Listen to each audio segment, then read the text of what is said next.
Just a great win. Just really, really excited for our guys. The way we got it out last night, and then to bounce back against just such a great team in Oregon. What can I say? Couldn't be more proud. Fire away.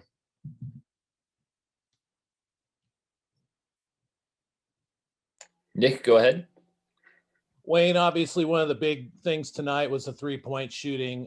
What did you guys do differently against Oregon that you weren't able to do Sunday?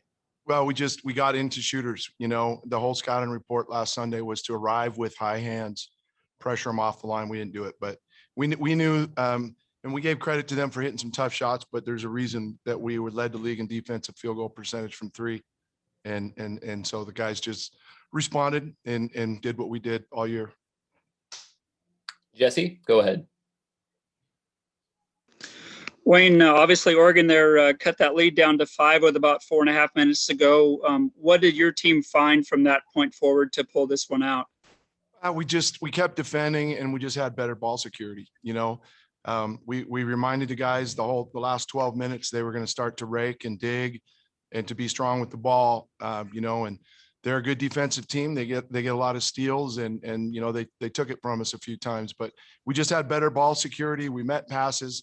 And then, when we got the ball where we needed to, we converted and we're able to get control back. But the good thing is, other than the breakaways they got off of some of those steals, we kept guarding, did a great job defensively. Nick, go ahead.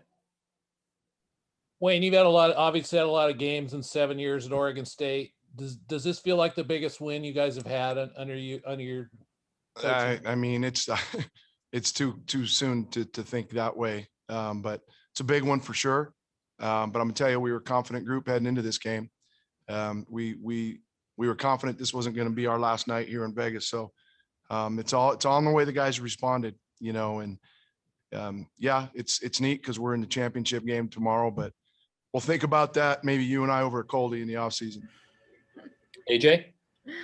Wayne, you just mentioned the confidence, and Trey said it earlier today too when we had him on the radio show, just how much confidence this team is playing with.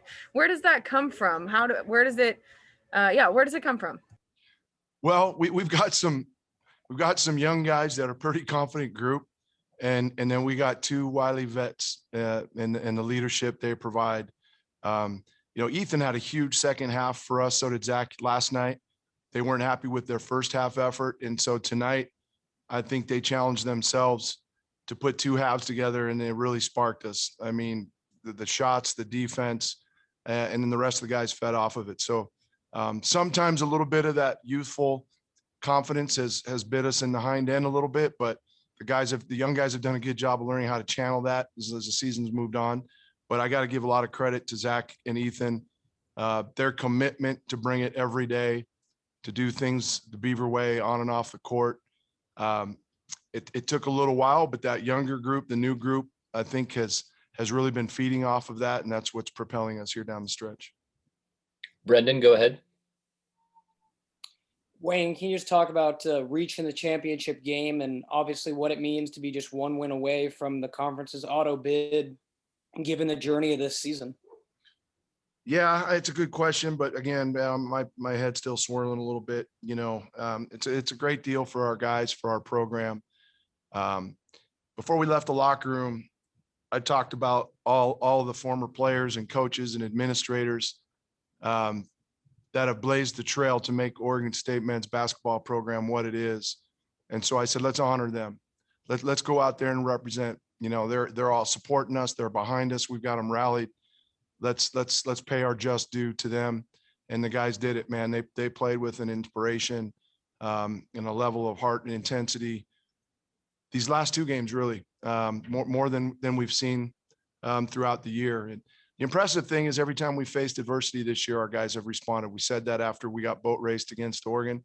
And I give credit to the guys and the staff for doing that, especially in these times that we're in. And we've gone through a lot, and I'm not just talking in a basketball sense, as a world, but the way these guys have continued to hang in there, support and love each other, fight through it, believe and trust in one another, and look out for one another. That's what's flipped this thing around.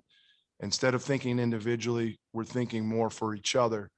And that's what great teams do. And the neat thing is, after the air comes out of the ball for all of them, they're going to have that to carry through the rest of their lives, which is going to really, really help them, as fathers, as husbands, and as members in their community. And those are the staples of our program. And so just great night for them. We've got one more left, and I couldn't be more proud of this group. So I'm rambling. Let's get to the guys that won it. Thanks. Go Beavs.